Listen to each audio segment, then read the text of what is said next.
ამ ვიდეოში ვისაუბრებთ კომპლექსურ რიცხვებზე, რომლებიც არიან ექსპონენტური ფორმით ჩაწერილები, როგორც არის აი ეს რიცხვი, ეხარისხად j-t. და ამ შემთხვევაში ასევე გვაქვს დროზე დამოკიდებულება ამ რიცხვის, რომელიც t-ი გამოისახება, t არის დროის ცვლადი. გარდა იმისა, რომ განვიხილოთ კომპლექსურ რიცხვებს და მის ექსპონენტურ ფორმას, შემდეგ ოილერის ფუნქციას გამოვიყენებთ იმისთვის, რომ გავიგოთ მათი მაგნიტუდა და საბოლოოდ აღმოვაჩენთ რიცხვებს, რომლებიც ბრუნავენ, ანუ გარკვეულ როტაციას ანხორციელებენ და სიგნალების პროცესირების თეორია დიდწილად ასეთ რიცხვებზე, ასეთ კომპლექსურ რიცხვებზეა აგებული. დასაწყისისთვის მოდი გავიხსენოთ ოილერის ფორმულა. ოილერის ფორმულის გამოყენებით შეგვიძლია კომპლექსური ექსპონენტური ფუნქციები ჩავწეროთ როგორც კოსინუსების და სინუსების ჯამი. ამ შემთხვევაში ეხარისხად j-θ, ამჯერად მხოლოდ θ-ს ავიღებ როგორც ვთქვათ. უდრის კოსინუს θ-ს დამატებული j სინუს θ და მეორე ვერსია ოილერის ფორმულის არის ნეგატიური ვერსია, სადაც გვაქვს ეხარისხად მინუს j-θ უდრის კოსინუს θ-ს გამოკლებული j სინუს θ. ახლა შევეცდებით კომპლექსურ სიბრტყეზე დავიტანოთ ეს რიცხვი, იმისთვის რომ გრაფიკული ანალიზი შევძლოთ შემდეგ იმის თუ როგორ უკავშირდება კომპლექსური ფორმა კოსინუსებს და სინუსებს და ასევე გავიგოთ რას ნიშნავს საბოლოოდ რიცხვის როტაცია. ამ შემთხვევაში გვაქვს კომპლექსური სიბრტყე, რომელსაც აქვს ორი ღერძი, ერთი არის წარმოსახვითი ღერძი, imaginary აღნიშნული და მეორე ღერძი არის რეალური რიცხვითი ღერძი, რომელიც ტრადიციული x ღერძის ადგილას არის. და შეგვიძლია ნებისმიერი კომპლექსური რიცხვი დავიტანოთ აი ამ სიბრტყეზე, მაგალითად აი ამ ადგილას იყოს ეს რიცხვი. და ოილერის ფორმულის მიხედვით გვაქვს ჩაწერილი სწორედ ეს რიცხვი, სადაც შეგვიძლია ვნახოთ, რომ აი ეს რეალურ ღერძზე სიგრძე ამ რიცხვამდე, ანუ დაშორება საწყისიდან ამ რიცხვის დაცემამდე x ღერძზე, უბრალოდ რეალურ ღერძზე არის კოსინუს θ და რა თქმა უნდა y ღერძზე, უბრალოდ წარმოსახვით ღერძზე გვაქვს სინუს θ. ეს შეესაბამება აი ამ j სინუს θ-ს ამ კომპონენტს აი ამ რიცხვისა.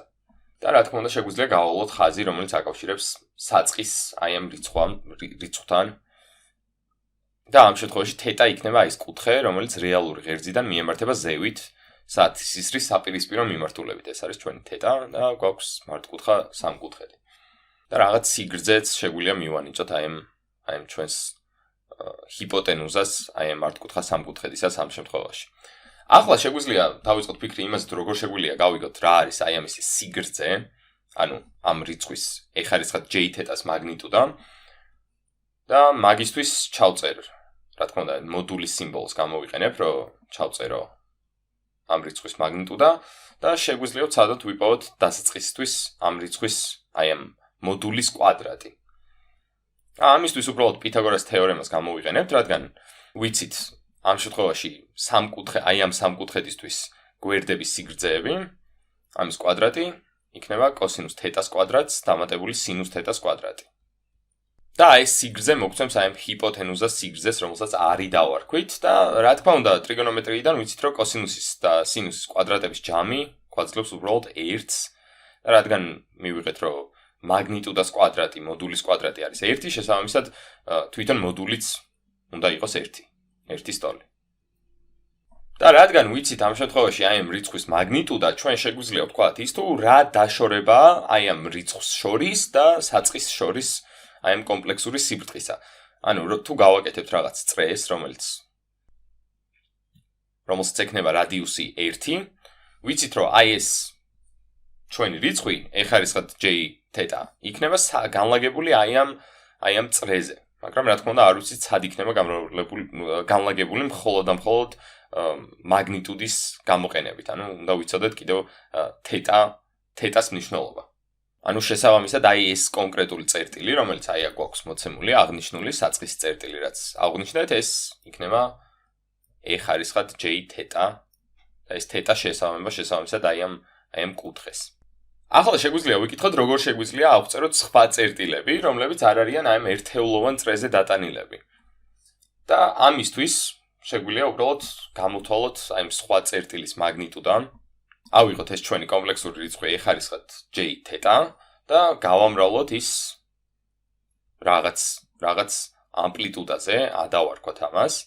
და რეალურად ეს რასაც გააკეთებს არის რომ აი ამ წრის რადიუსს, რომელზეც აღმოვაჩენთ აი ამ წერტილს გაზრდის, თუ გამოვთვლით აი ამის მაგნიტუდას, შეგვიძლია ეს დავყოთ როგორც აი ამ ორი წევრის მაგნიტუდების ნავრავლი, ანუ 100 მაგნიტუდა გამრავლებული ეხარისხად J თეტას მაგნიტუდაზე და უკვე ვიცით წეგან გამოვთვალეთ რომ აი ამის მაგნიტუდა გვაძლევს 1-ს და შესაბამისად 100 მაგნიტუდაც იქნება თავისთავად უბრალოდ A. რაც იმას ნიშნავს რომ აი ეს წერტილი A გამრავლებული ეხარისხად J თეტაზე იქნება განლაგებული კვლავ წრეზე და თუ ავიღებთ 100 რომელიც არის 1-ზე ცოტათი მეტი, გვექნება წრე რომელიც იქნება რადიუსი 100, ანუ აი ამის რადიუსი იქნება A და სადღაც აი ამ წრეზე იქნება განლაგებული A გამრავლებული ეხარისხად J თეტაზე. რა თქმა უნდა, შეგვიძლია კომპლექსური რიცხვების სინუსების და კოსინუსების გამოყენებით ჩაწერა, მაგრამ ეს ნოტაცია, რომელიც გვაქვს ამ შემთხვევაში კომპლექსური რიცხვისთვის A გამრავლებული ეხარისხად J თეტაზე, ბევრად უფრო კომპაქტური ნოტაციაა და ბევრ რამეს ამარტივებს მათემატიკური ოპერაციებისას. შემდეგ ვიდეოში ამ ფუნქციის არგუმენტად არ გამოვიყენებთ რაღაც კუთხის აღნიშნულ ცვლადს, რომელიც ამ შემთხვევაში თეტა იყო, არამედ გამოვიყენებთ ამ ცვლადს, რომელიც იქნება დამოკიდებული დროზე, ანუ ეს თეტა შეგვიძლია წარმოვიდგინოთ, რომ დროის ფუნქცია იქნება და შესაბამისად დროის სვლასთან ერთად და თეტას აი ამ კუთხის ცვლილებასთან ერთად მოხდება აი ამ რიცხვის გადაადგილება, უბრალოდ ამ რიცხვის როტაცია აი ამ წრის გარშემო. და მაგაზე შემდეგ ვიდეოში განვაგრძობთ საუბარს.